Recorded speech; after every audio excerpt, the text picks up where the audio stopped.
Now let's explore the policies Republicans put forward to make South Carolina stupid again using this article by Sam Aaron, who I looked into, by the way.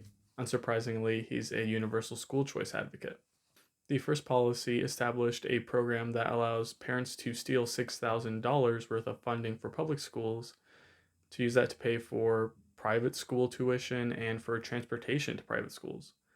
Why are we as taxpayers funding private schools and transportation to private schools? Shouldn't these parents pull themselves up by their bootstraps or something? So much for the party of small government. I certainly don't support my money going to private schools that indoctrinate children into their religion. If these policies were pushed to better only the public schools that we already have available, that'd be a different story. I'd actually be all for that. Don't be surprised when tuition for private schools also goes up by $6,000.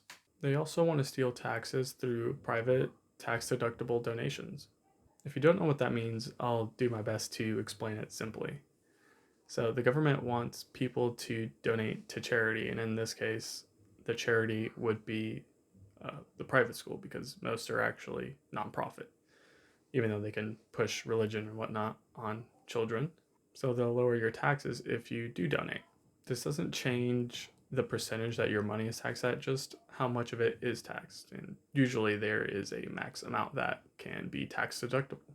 Of course, I'm simplifying all this, so if you're interested in all that, you can go ahead and look that up yourself. Basically, this means that less taxes will be collected from those that want public schools to fail and for private schools to indoctrinate children. A total of $55 million in taxes would be stolen from public schools and other tax-paying services through the ACE program. Keep in mind, that's just for the ACE program. I'm not adding in any other money from any of the other programs here. Keep watching because it only gets worse from here. Next, public schools will have to accept any child regardless of where they live or reside if they have spots open. So while private schools can be very selective about who they accept, public schools will not get that luxury. And if it isn't obvious, private schools won't accept anyone they think isn't worth their time despite receiving taxpayer money. This will greatly negatively impact special needs students and students who are behind their peers and who need extra help to catch up because f them, right? Public schools will get worse for the students that need them most because the funding that they normally get are now being stolen by private schools who can make up whatever freaking rules they want or like.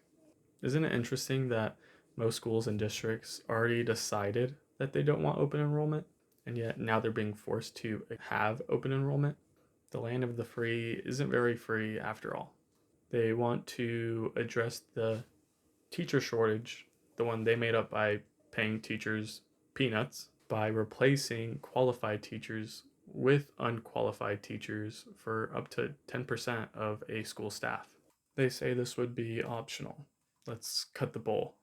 It's not an option when you're hanging on by a thread because all the funding that you used to get is now being stolen by private schools. Schools will have no choice but to participate just to survive. I won't be surprised if the ratio of unqualified teachers that are allowed to replace qualified teachers grows to higher than 10%. South Carolina hates qualified teachers. These are people who might not have even started the certification process.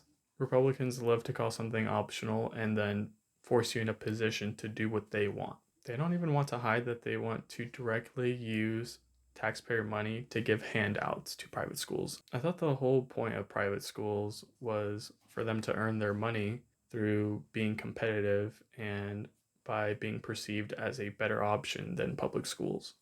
What happened? Are they better or are they not? Republicans can't even make up their own mind when it comes to the supposed free market. Future Fabian here.